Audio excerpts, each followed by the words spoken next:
Hi, so my name is Mark Fabian.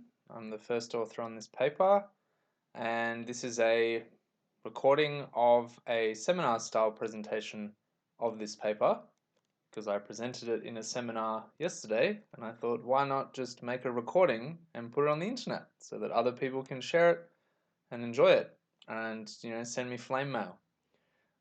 So this paper is called Bowling with Trump, a reference to Bowling Alone by Robert Putnam. Economic Anxiety, Racial Identification, and Wellbeing in the 2016 Presidential Election.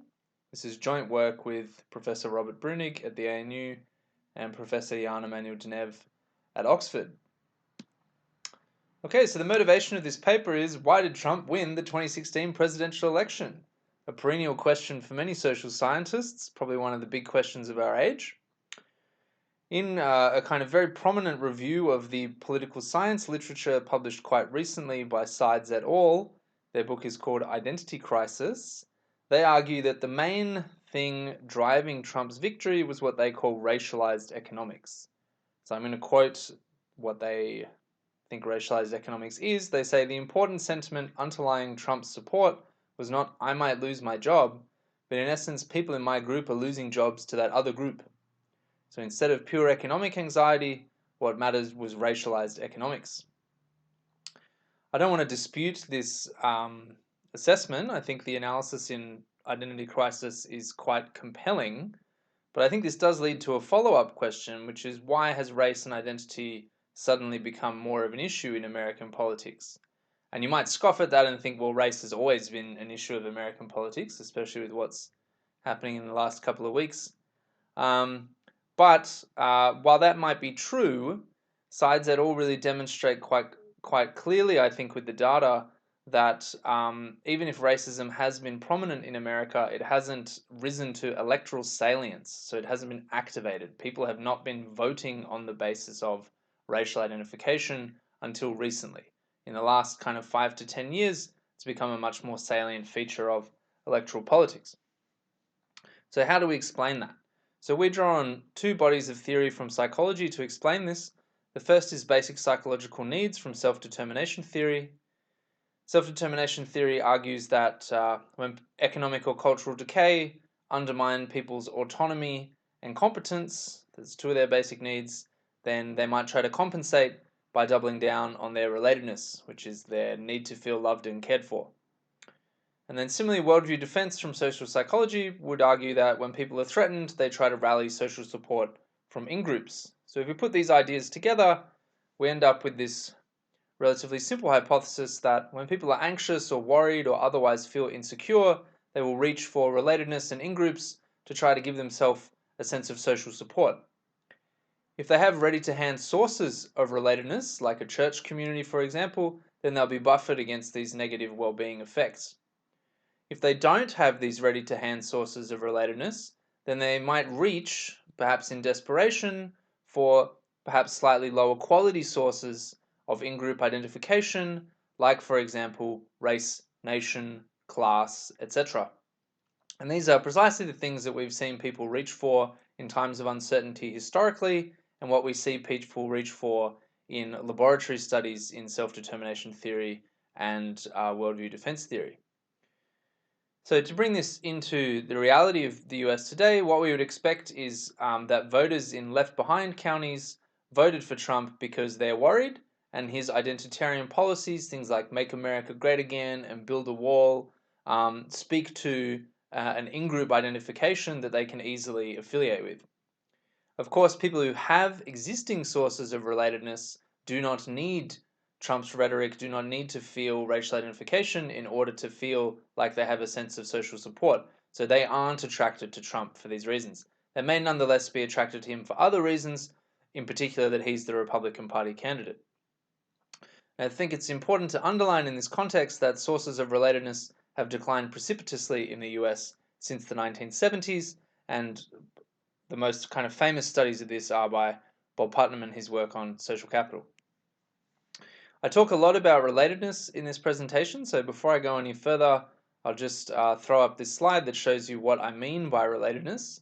So on the left-hand side, we have the basic psychological needs questionnaire, which is used in self-determination theory studies of basic psychological needs. On the right-hand side, we have questions from the Gallup Daily Poll, which is the data that we use in this paper. So if you look at the left-hand side questions, they're very much about your immediate interpersonal relationships. The questions on the right-hand side, I think we have a reasonable amount of similarity, but that's debatable. And I'd certainly concede that the questions we're using ask a bit more about community than the basic psychological needs questionnaire questions do. So I really like the people I interact with, has some similarities with I cannot imagine living in a better community and community pride, but these are slightly different questions. Similarly, I consider the people I interact with regularly to be my friends. My friends and family give me energy every day, is not quite equivalent. So we feel like these are tapping into similar themes, similar constructs, but I concede that these are not one-to-one equivalent scales. And you'll see that generally throughout this paper that the data that we rely on is not ideal in many cases. And so I don't want to suggest that the kind of the kind of coefficient estimates that we produce are super accurate, but I think they are enough to test some of the hypotheses that we present and conduct a falsification exercise on these ideas. So the methods that we use, we basically assemble a whole range of different data sets into one unified data set, and then we run some very simple OLS models on that data. So the first thing we do is we get individual well-being and socioeconomic data from the Gallup Daily Poll. We use data from the start of 2014 through to election day in 2016, which gives us a sample of around 470,000 people. And then we pool those at the county level to create county level estimates of the variables in question. We then have election results from David Leap. We have county level economic data from various US government departments. We have county level social capital data from the Joint Economic Committee's study of social capital from 2016. We use Seth Stephens-Davidowitz's measure of racial animus, which is derived from the intensity of Google searches for the N-word by Media Market. And we have county level data on trade exposure and industrial heritage from Autorodol's study of the China shock and the impact that China's entry into the World Trade System had in particular on US labor markets. And once we put all these together, then we run OLS models for the most part, but also one IV model to test whether trade exposure is a major determining factor in Trump's success, and we find that it is not. Some of the key results, just to foreshadow them. So the first is that worry has a large and significant effect on Trump's vote share. So people who are more worried are more likely to vote for Trump. That's the worldview defense effect. However, an interaction term between worry and relatedness is negatively related to Trump's vote share. So the inference here, we think, is that nativist Trump is popular among anxious people who do not have other sources of social support. We also find then that racial animus is positively associated with Trump's vote share. So that's replicating the racialized economics finding and the finding that's fairly common in the political science literature that racial identification seems associated with Trump's vote share. However, we find that racial animus on its own loses significance once we introduce an interaction term between racial animus and relatedness. And we also find that racial animus interacted with social capital is negatively associated with Trump's vote share. And our inference here is that people get their relatedness from racial identification, but only when other sources are unavailable. All right, so this is quite a complicated story now, because we think that people high in relatedness aren't motivated by worry to vote for Trump, but people who are getting their relatedness from their racial identification, they are voting for Trump. All right, so that's getting a bit complicated there. And then people who are getting their relatedness from something else, namely, which we kind of access through this social capital variable, they're not voting for Trump because of racial identification or worry, but they might nonetheless be voting for Trump for other reasons, like, for example, because he's the Republican Party candidate. All right, so that was the kind of the introduction to the paper, and now I'm just going to go through all of that again, but much slower. So we start with the racialized economics. In Identity Crisis, Sides et al. Argue that there's limited evidence for an economic anxiety hypothesis as the driver of the 2016 election results. So they argue that real incomes and consumer sentiment were rising quite rapidly across America going into the election, economic questions on the American National Electoral Survey have little predictive power with respect to voting once partisanship, ideology, and views of racial equality are accounted for. And I've bolded partisanship here because it's really important to understand that the vast majority of American voters are just rusted onto their parties. It's very unlikely that they would vote for the opposite party. There is, though, a chance that they would stay home. So elections are really driven by just a few swing voters. And the critical swing voters in the 2016 election are swing voters in the blue wall of the Rust Belt. So Ohio, Michigan, Illinois, and Wisconsin. And the expectation was that those states would vote blue as they had for Obama, but unexpectedly, at least to the Democrats, they broke for Trump. Now, what's really curious about these states is that, as I just mentioned, they voted for Obama in 2012. So when you're trying to argue that racial identification is lying behind these Obama defectors, that's quite odd because, of course, Obama was the first black president. So this is, I think, a complicated psychological story here, and we need to respect that complexity as we go through the analysis. Nonetheless, I think there is this compelling evidence that sides that all present that racial identification was in fact the main driver, and that these Obama defectors were motivated by a perception that minorities were taking jobs from whites. This is supported by a range of experimental evidence that shows that Trump voters uniquely, compared to, say, Democrat voters and Clinton voters in particular, think that average Americans have gotten less than they deserve, while blacks and other minority groups have done relatively well. Average American is typically interpreted as being a white person. There's a bunch of psychological studies using experimental methods that attest to this. I think these kind of themes are really omnipresent in a lot of the qualitative literature studying Trump country, and I think perhaps most clearly present in Ali Hochschild's book Strangers in Their Own Land, where this notion that people aren't getting ahead in life, and that's because people are cutting the queue, and that government is helping people cut the queue, and those queue cutters are often coded in racial terms.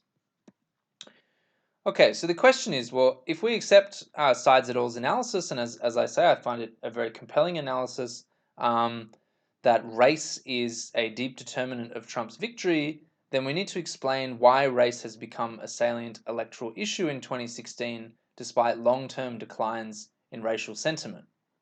And again, I think this is particularly tricky given that the most important Trump voters defected from Obama. So we look for clues to this behavior in the psychology literature, first drawing on self-determination theory.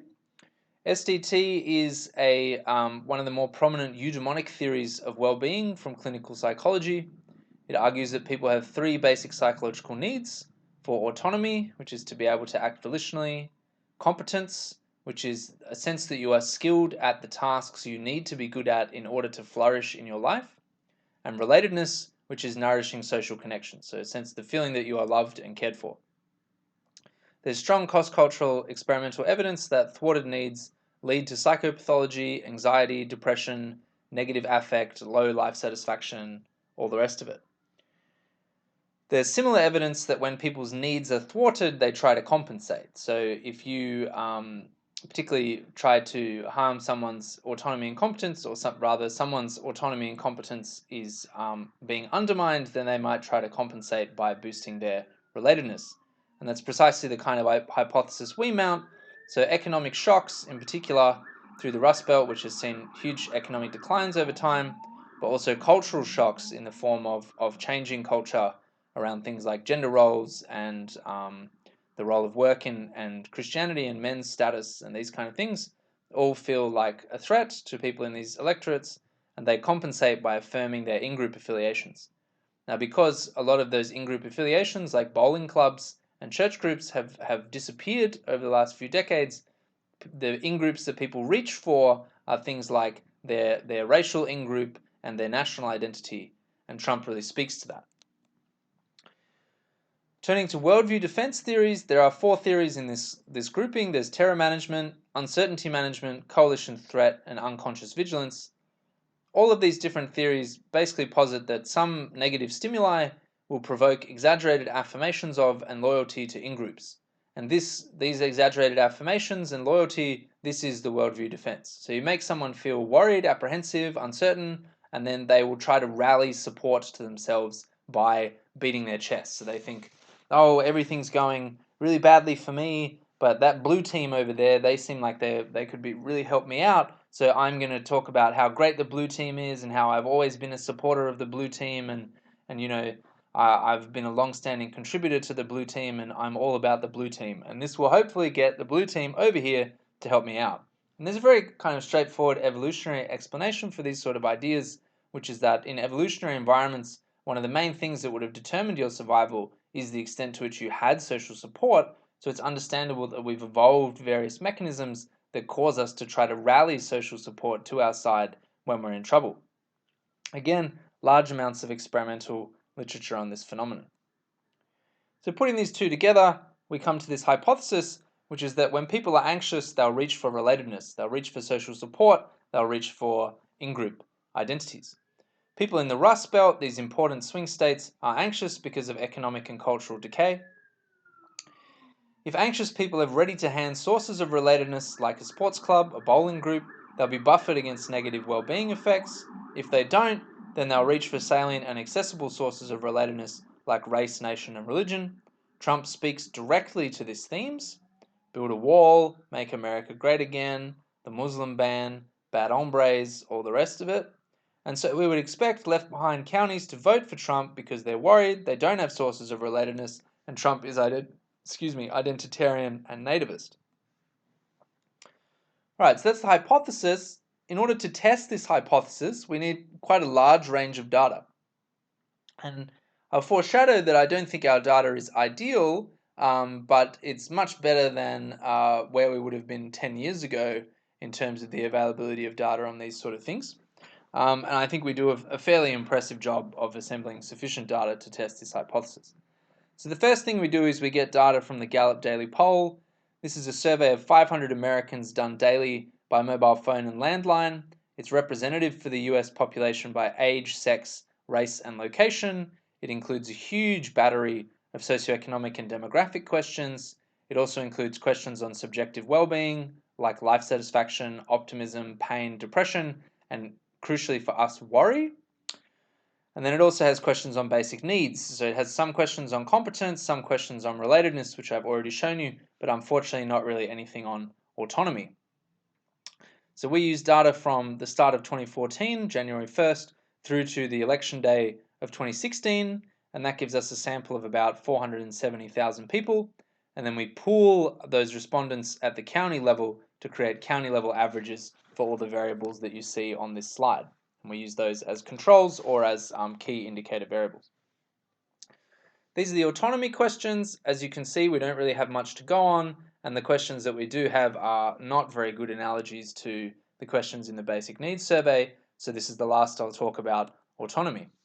On competence, I thought we had really quite good questions here, so I've been able to learn interesting new skills recently is quite similar to I learn or do something interesting every day. Unfortunately, or not unfortunately, interestingly, we found no significant effects for competence, which surprised me a bit, but there you go. In any case, we do have pretty good data on competence, and so this might be a good avenue for further research. I've already shown you the relatedness questions, but you can refamiliarize yourself with them here. I'll just explain how we use these. So you can see that each question runs from 1 to 5 on a scale. What we do is we sum all of these individual question responses up into a single variable that we call relatedness that runs from 7 to 35. And then we do a simple min-max normalization of this variable so that it runs from 0 to 1. And we normalize all the key indicator variables that don't run from 0 to 1 so that they run from 0 to 1 in order to make it easier to compare their effect sizes, which you'll see later is quite a tricky proposition. So some quick descriptive statistics. This is the distribution of relatedness. You can see that it's quite short-tailed and has a pretty clear central tendency. This will become important later. If you look at its variation across the United States, darker colors here indicate higher levels of relatedness, and white is missing data. You can see that there's variation certainly, but again quite short-tailed. There's quite a lot of variation through the middle of America, and we see that for almost all the variables in our data. And we're often worried that this is driven by undersampling because a lot of these are kind of small rural electorates that are very sparsely populated. But we do a robustness check where, we do several robustness checks for this, but the main one is we just exclude all the undersampled counties from our analysis, and we actually find that the results get stronger when we do that. So it's quite encouraging. Worry is a dummy variable in the data. So the survey question is, did you experience a lot of worry yesterday? Yes or no? And so when we aggregate this at the county level, what we essentially get is the percentage of respondents in that county who said that they were worried yesterday. So you can see that there's much more variation here, but still a kind of pretty clear mean of around 30%. Geographic variation is quite extensive across America. We then look at social capital. So here we use the Joint Economic Committee's 2016 study of social capital, which is quite well regarded.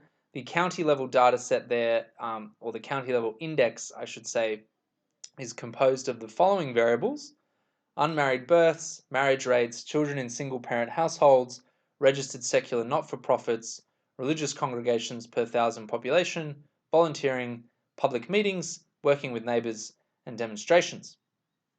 And then quite a kind of flatter distribution than the other variables, and quite a lot of variation geographically across the country.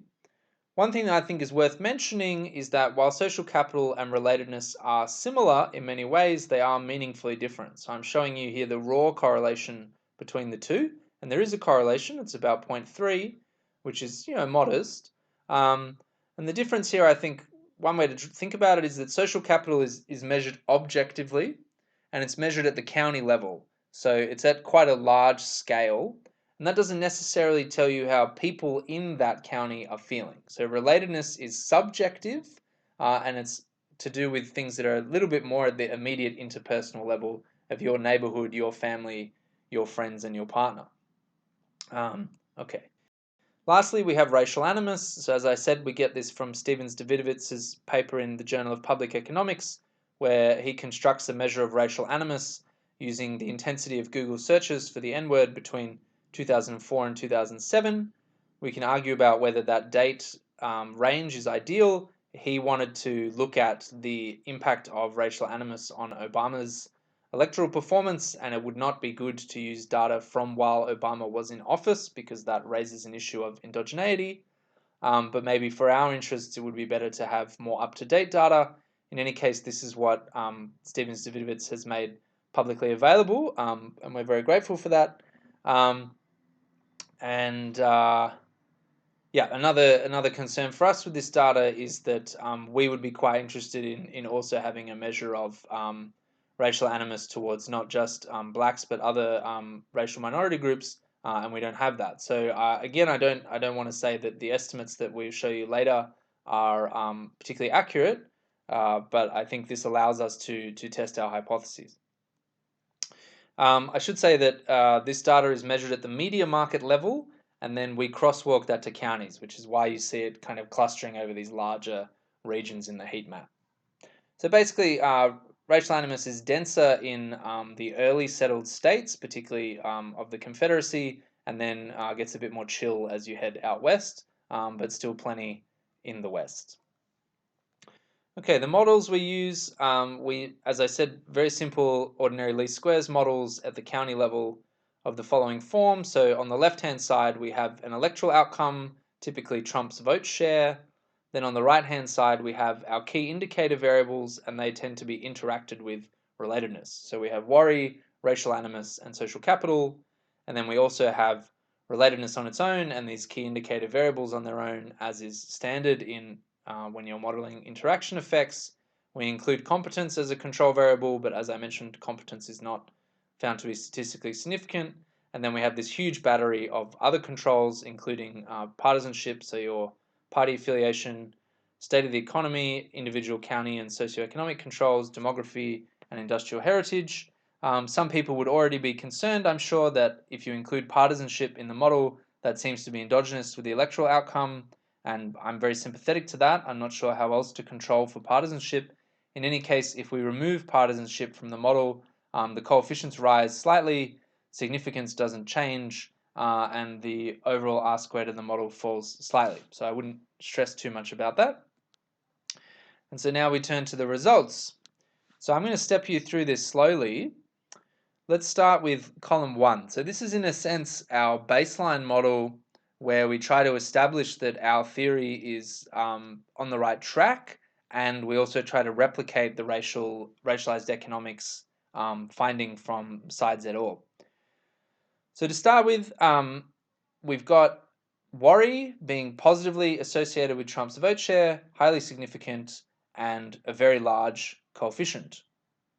At the same time, when we interact worry and relatedness, that is negatively associated with Trump's vote share and actually offsets the combined effect of worry and relatedness independently. So this tells you that our theory that counties that are high in worry don't need Trump's racial and national rhetoric in order to feel like they have social support. Interestingly, though, we find this positive effect for social capital and relatedness on their own, which we wouldn't have expected, and I'll come to that in a moment. Before that, though, I just want you to look at the fourth row, where we have the racial animus result. So here we see the standard result that racial animus is positive and significant and associated with Trump's vote share. But when we introduce the interaction between racial animus and relatedness, we find that racial animus on its own becomes insignificant. And if you look at columns 3 and 4, where we use the full model, you'll see that the interaction between racial animus and relatedness rises to significant at the 10% level. So we think that basically what this tells you is that the racial animus is driven by people seeking some sense of relatedness through their racial identification. Okay, turning to the social capital stuff. So what we need to try to explain is, well, if our argument is that cohesive communities that are high in social capital and high in relatedness should not vote for Trump because they don't need his rhetoric to feel like they have in-groups, then why are these things positively associated with his vote share? And our suspicion is that some of the counties that have the highest levels of social capital and relatedness are rural and religious counties that tend to break Republican. So what we think we're observing here is that these counties that social capital and relatedness are associated with Republican partisanship, but not Trump voting in particular. And so this effect is separate from this effect driven by worry and racial identification. And we find some evidence for that here in column 3, and then I'll present more evidence over the next few slides. So the first thing to note is that once we introduce an interaction between social capital and worry and social capital and relatedness, social capital on its own remains significant and positive, but the interaction between social capital and racial animus is negative and very large and very significant. And what I think this tells you is that places that are high in social capital are not voting for Trump because of racial identification. They're voting for Trump because of something else, right? And this supports the view that, this kind of aligns with the hypothesis that there's just Republican Party partisanship in places that are high in social capital, and we think that these rural and religious electorates. The reason why we speculate that social capital interacted with worry is insignificant is because something at the county level is not going to be enough to satisfy your own personal feelings of anxiety. You're going to need immediate social support for that from people closer to you than the county in which you live, and so that's why you need relatedness for that, and you see the strong negative and large coefficient on the interaction between worry and relatedness. The fourth column is our instrumental variables regression using Autor et al.'s methodology and instrumental variable to test whether our findings are biased by the emission of trade, and basically we find no effect for trade, and that of the coefficients on the other variables don't seem to change very much. In fact, they seem to get stronger for the most part, and so our conclusion is that there's really no effect from trade contributing to Trump's performance. So just to summarize those key results before I move on, So worry is positively associated with Trump's vote share. This is worldview defense in action. Worry interacted with relatedness is negatively related to Trump's vote share. We think this is relatedness buffering against worldview defense.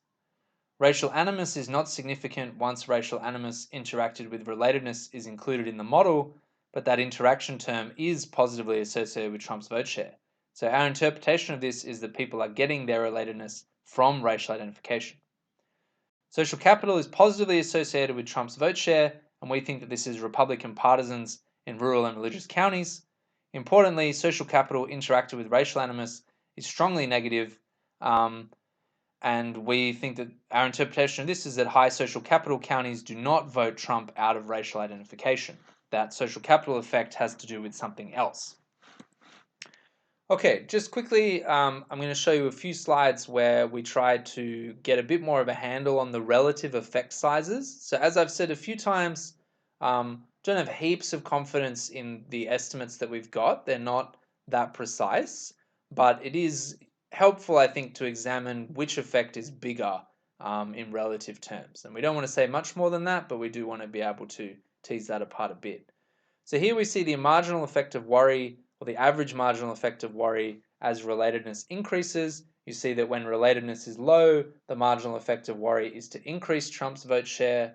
When relatedness is high, the marginal effect of worry is to decrease Trump's vote share. However, remember that relatedness is quite short-tailed. That's what those red bars are. The red bars are the limits of relatedness. So relatedness never really falls below 0.4. So you're never going to get these extreme plus 6% percentage points to Trump's vote share. What the most you're going to get is around a 2.2 percentage point increase in Trump's vote share. And yeah, okay. Similarly, the marginal effect of racial animus by relatedness, you're not going to get the really big changes. But one thing that's worth noting here is that because of the short-tailed distribution of relatedness, the marginal effect of racial animus is almost always positive, right? So you never get relatedness so low that racial animus turns negative in its effect. Okay, and then finally we have the marginal effect of racial animus by social capital, again changing depending on that level of social capital. So where it's low, you see positive effects of racial animus, where it's high, you see negative effects. And this is our argument that social capital is offsetting the need that people have to use racial identification.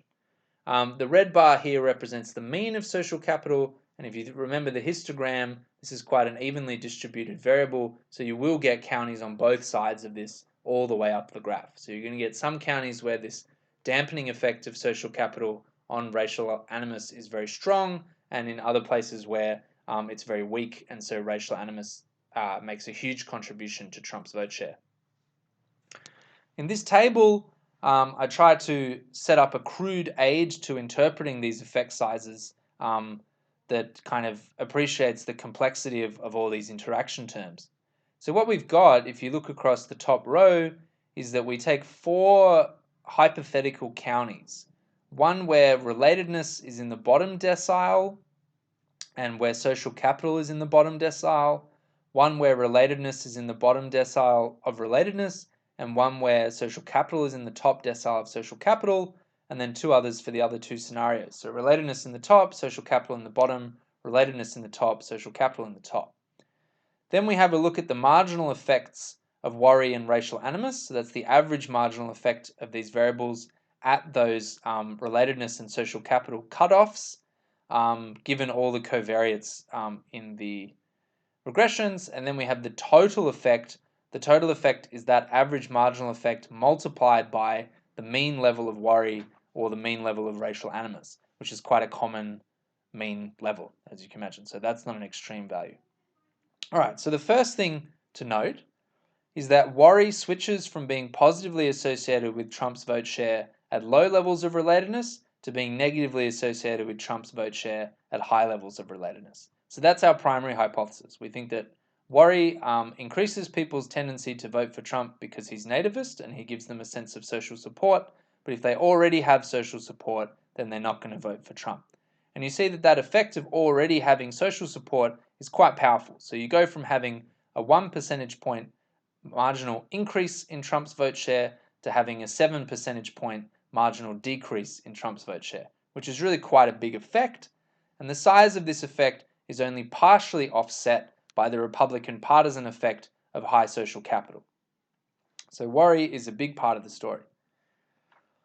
We find then that racial animus is positive and increasing in relatedness. And racial animus is also really powerful. So you see that at low levels of relatedness and social capital, racial animus, at a mean level of racial animus, which is not an especially high level, is increasing Trump's vote share by 8 percentage points. That's really quite a strong effect. If we then look at a place where relatedness is in the top decile, it's increasing it by 14 percentage points, which is a huge effect. So these would be places where people are getting their racial identification, their relatedness from their racial identification. And it's critical to underline that you've got two effects here. So one is places where people are getting their relatedness from racial identification, but there are also going to be places where people are getting their relatedness from something else. And I think that's all being swamped in together in this variable. Importantly, the relationship between racial animus and Trump's vote share turns negative when social capital is high.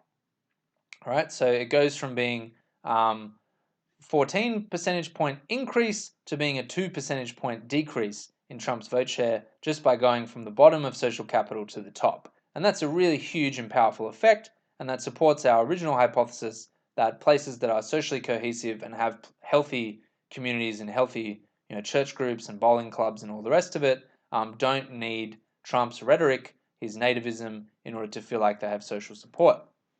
So to roughly summarize these effect sizes, racial animus has bigger effects than worry, and social capital strongly depresses racism.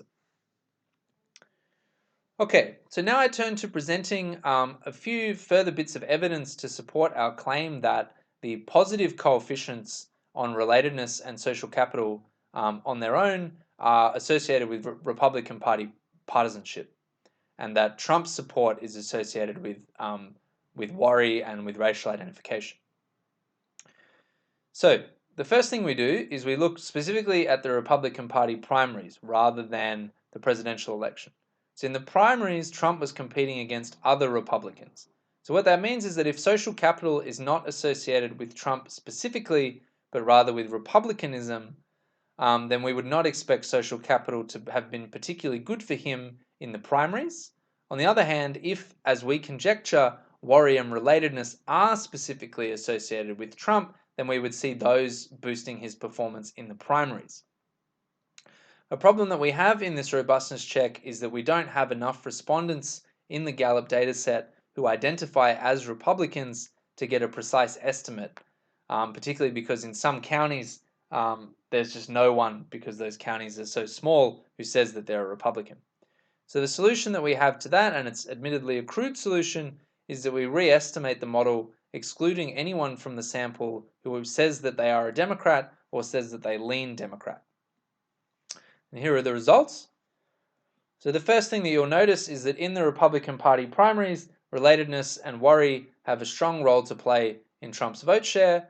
Worry has a very large and positive association with Trump's vote share, and that's offset by the interaction between worry and relatedness. On the other hand, if you go down and look at social capital is actually negatively associated with Trump vote share. And that, I think, supports our view that social capital in the main regression is a Republican partisan effect associated with religious and rural electorates rather than Trump specifically. Importantly, even in this result, we find that racial animus is initially positively associated with Trump's vote share, but then becomes insignificant once we introduce the interaction for racial animus and relatedness. The second piece of evidence we show is looking at the change in Republican vote between 2012 and 2016. So if social capital is associated with Republican partisanship, then it should have affected Romney and Trump equally in the 2012 and 2016 elections, in which case it should have no effect on the change in Republican Party vote share between those two elections. On the other hand, if worry, relatedness, and racial animus are specifically related to Trump's performance, then they should be significantly associated with the change in Republican vote share between the two elections. And that is indeed what we find. So you'll note here that worry and the interaction between worry and relatedness, while somewhat more muted than in our main regressions, are still significant and still strong predictors of the change in vote share for the Republican Party between 2012 and 2016, while social capital has no role to play. And you'll also notice in the very top column that relatedness similarly has very weak effects on Trump's vote share. So we think that this means that our finding that relatedness and social capital were associated with Trump's vote share on their own in our main regressions is really these Republican partisan counties that have good social cohesion, and that is not the unique Trump phenomenon. Importantly, in these results, we find that racial animus is initially statistically significant and positively associated with Trump's vote share. Once we introduce the interaction term, that significance disappears, but crucially, the interaction term remains significant and is quite large. So this again tells us that, supports the view that Trump's success is driven by rising racial identification among previously moderate whites who are voting for Trump because he gives them a sense of in-group affiliation. Okay, the last thing we do is, as a robustness check that's kind of important, and does speak a little bit to this partisan effect, but is more a separate question, is that we do a comparison between our model in the 2016 election and our model in the 2012 election. And we do this because it's possible that worry, relatedness, and racial animus explain elections in general, but are not related specifically to Trump's electoral appeal. So to test that, we want to replicate our analysis for the 2012 election between Obama and Romney, and this time we're going to be predicting Obama's vote share, and so you'll see that the signs on the effects are flipped. Now, one word of caution here is that our relatedness variables only appear in the survey in 2013, so the year after the election, which is not ideal, and half of them arrive in 2014, which we think is too far from the election to be reasonable, so we only use the 2013 data. The results are nonetheless, I think, encouraging. So you see here that the effects of relatedness, worry, and the interaction between worry and relatedness are much more muted than in our main analysis. So very little statistical significance, and the effect sizes are much smaller, less than half of those in our main analysis, and that difference in effect size is statistically significant.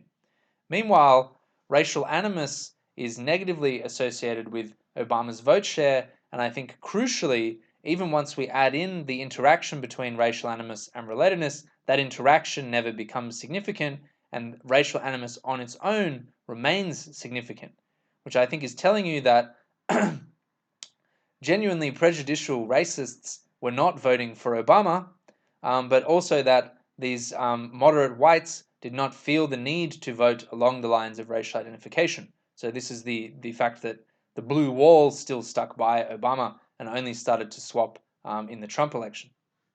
The social capital effect is still present, and so we think that Republican partisan effect is still there. Rural and religious communities were not voting for Obama in 2012. So just to summarize that, so the effects of worry and relatedness are more muted, racial animus is stronger and more significant and not offset by relatedness. Key thing here is that this aligns with some results from Grimmer and Marble, who are some political scientists from Stanford University, and I think this paper is unpublished, so I don't want to say that their results are bulletproof, but in a working paper that they have, they find that Romney actually did better than Trump among the most racist whites, who were presumably incensed by a black president, and Trump's success then supporting the thesis of Sides et al. Stems from rising racial identification among moderate whites, driven by, in our opinion, worry and a lack of relatedness. Partisan Republican counties in 2012 are not prejudicially racist. Prejudice seems to be a second-order effect of rising racial identification for relatedness. Our results here, I think, suggest that the Trump phenomenon is new in 2016. It's unique to the 2016 election. Relatedness is declining across America, anxiety is worsening, and Trump really activates both of those things. All right, a final important robustness check for us is to examine the ecological fallacy. So a lot of people are concerned that our statistical methods commit the ecological fallacy. What is that? The ecological fallacy is when you draw inferences about groups from the individual members of those groups or vice versa. So in our case, we seem to be guilty because we're looking at county level election results, but a lot of our data comes from individuals. And certainly the psychological phenomena that we are using as the foundation of our theoretical or our conceptual framework is an individual level phenomena. So individuals who are worried will look to boost social support. That doesn't mean that counties that are full of worried people will necessarily vote for an identitarian candidate. So we do seem to be running close to the ecological fallacy. So what's our robustness check for this? So the first thing we do is we use the model to predict Republican Party affiliation. What would be ideal is if we had people's voting intention in the data, but we do not have that in this particular Gallup dataset. Gallup does run plenty of polls where they have that information, but those polls don't have the relatedness variables that we need. So we can predict whether people say that they are a Republican Party voter or lean Republican using our model, and the results mirror our main analysis, but they're not significant. The other reason why I think this is quite a bad robustness check is that our findings precisely suggest that there are some Republican Party partisans, these people in high social capital neighborhoods, who nonetheless vote for Trump, not because of the racial stuff, but because he's the Republican candidate. And so we don't want to lump those people in together with people who are swinging to Trump. Okay, so then the second check that we do that I think is more compelling is that we think, okay, what if we wanted to run this entire analysis at the county level? What we'd need then is we'd need a county level measure of relatedness. And the way we get that is that we would do a representative survey of the citizens in each county. And that's exactly what the Gallup survey is. So the Gallup survey surveys a representative portion of members of each county, and then you aggregate that to get a sense for what relatedness is like in that county. So what we then do is we take that relatedness variable and that relatedness variable alone, and we jettison everything else that's measured at the individual level from our model and try as best we can to replace it with county level measures of those things. So for example, instead of income, or individual income, we use average household income for the county. Instead of education of the individual, we use average education of the county. Instead of the race of the individual, we use the racial composition of the county, and so on. So we develop a model that is almost identical to the models in our main regression, except that all the control variables come from the county level, not from the individual level. And I think the conceptual motivation for this is that, well, sides et al. Establish racialized economics as a critical driver of Trump's success using individual level data. So they find that individuals who are rising in their racial identification say that they are going to vote for Trump. But in order for that phenomenon that they observe at the individual level to have actually swung the election, it must have become salient at the county level. And that means that if racialized economics is salient at the county level, and our theory of what drives racialized economics is correct, then our theory must also be salient at the county level. What are the results for this robustness check? Well, they're broadly in line with our main results. So we find here that relatedness has no effect on its own, but worry on its own is positively associated with Trump's vote share, and the worry-relatedness interaction is negatively associated with Trump's vote share, as we expected in our original theoretical model. Racial animus begins positively associated with Trump's vote share, but then once we introduce the interaction, it is the interaction that is positive and significant. Meanwhile, racial animus on its own actually turns negative, which we think is that Grimmer and Marble result that Trump actually performed worse among the most racist whites.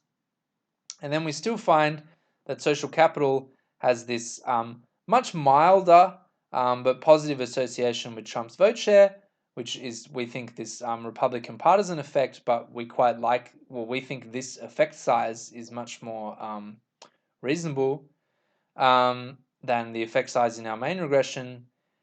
We also find that social capital interacted with racial animus is negative and significant, as in our main results. So these counties that are high in social capital are not voting for Trump out of racial identification, but out of Republican partisanship. Okay, so to briefly summarize, I want to stress that our objective in this paper is really to conduct a falsification exercise on some hypotheses that we've drawn from self-determination theory and worldview defense theory. We'd strongly caution against applying our coefficient estimates as the causal impact of worry or racial anxiety on voting. We absolutely do not have the empirical uh, credibility to claim anything like that. We don't find any evidence that falsifies our hypothesis. Worldview defense, relatedness, and social capital seem critical factors in explaining Trump's success. In particular, worry increases Trump voting. This is the worldview defense effect. Relatedness offsets that worldview defense effect. There's then a complication, which is that some people are getting their relatedness from racial identification, in which case they do vote for Trump. But this doesn't seem to occur in counties with high social capital. So this again supports our original view that in places where social cohesion is healthy and strong and people feel supported, they just stop there and they don't go to racial and national identification in order to feel like they're part of a group. A few other quick comments. This is more for people in my field, but one of the kind of subtextual motivations for this paper is to try to get social scientists interested in self-determination theory. It's really quite a powerful theory. It's a long-standing part of the discussion about what well-being is. It's considered by many to be one of the underlying drivers of subjective well-being, so life satisfaction and affective states. Nikolova and Nossen just published a really nice paper on the economic implications in labor markets and labor market behavior of self-determination theory. And more broadly, I'd just say that it's a really rich theory of motivation. And because it's a theory of motivation, it quite easily produces behavioral inferences that are quite easy to operationalize in empirical work. Part of the reason why we can't do that at the moment is because basic needs, as you saw here as well, aren't often included in large surveys. And if we could get that to change, I'm sure we could do some really cool work with this body of theory. Thanks. If you're still here, one other thing that I might say is that we didn't find any effect for life satisfaction or expected life satisfaction in 5 years, which surprised me quite a lot because there's a paper forthcoming in Journal of Personality and Social Psychology that finds that these two variables were quite strong predictors of Trump's performance. My suspicion is that this is because we've included the underlying determinants of life satisfaction in the model. So things like income, health, and in particular basic psychological needs and affective states, something to consider for the field, whether we should be measuring these underlying determinants and when life satisfaction or these determinants is the thing that we should be most interested in. Our other results generally align with the literature. So Trump's vote share is positively associated with rural electorates, low to middle incomes, non-Hispanic whites, less educated voters, and Republican partisans. And we find kind of mixed support for an economic anxiety hypothesis. So underemployment and poverty at the county level have a negative association with Trump's performance, but perceiving the economy as poor is positively associated with his vote share.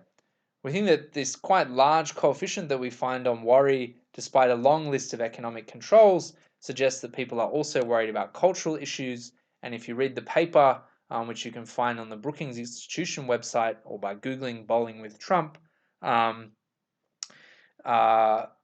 there's plenty of literature that we discuss in the paper that suggests that status threat and a feeling like the cultural markers of the lifestyle of a lot of people in these Rust Belt electorates is under threat certainly contributed to Trump's success. So I think our results broadly align with other findings in the literature.